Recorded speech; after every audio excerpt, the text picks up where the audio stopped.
मित्रांनो नमस्कार। वैष्णवनगर या ठिकाणी मी आहे, जी की आमच्या शाळेचं गाव आहे।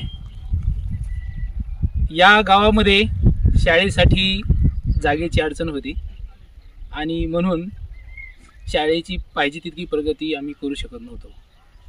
गावकऱ्यांची खूप शाळेची प्रगती झाली पाहिजे अशी इच्छा होती, आम्हा शिक्षकांची पण तीच होती, पण मात्र शाळेसाठी जागा अजिबात नव्हती।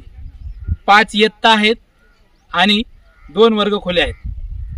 2 वर्ग खोल्या आणि 5 इयत्ता अशा ठिकाणी आम्ही 4 शिक्षक विद्यार्थ्यांना शिकवण्याचं काम करतो आजपर्यंत। पण आज या भल्या माणसाने, साहेब नाव काय तुमचं? अंबादास लक्ष्मण पिंपळके या महान माणसाने, या देव माणसाने मी यांना खरंच वंदन करतो, हृदयापासून वंदन करतो। या माणसाने या ठिकाणची जवळपास 15 गुंठे ते 1 एकर जमीन शाळेसाठी दिलेली आहे। 1 एकर जमीन दान आज त्यांनी शाळेसाठी दिलेली आहे। इथे सरपंच आहेत, हे गावातले सिनियर व्यक्ती आहेत, आमच्या मॅडम पण आहेत इथं शाळेतल्या।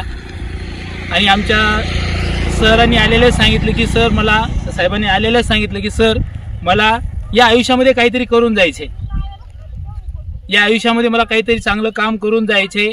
आयुष्य खूप थोडं असतं दादा, या थोड्या आयुष्यामध्ये तुम्ही इतकं तुमच्या मागच्या अनंत पिढ्यासाठी हे काम करून जातात। कारण इथं शिकणारे विद्यार्थी तुम्हाला दुआ देणार आहेत, आशीर्वाद देणार आहेत, आणि किती पिढ्याची देणार आहेत हे सांगता येणार नाहीये।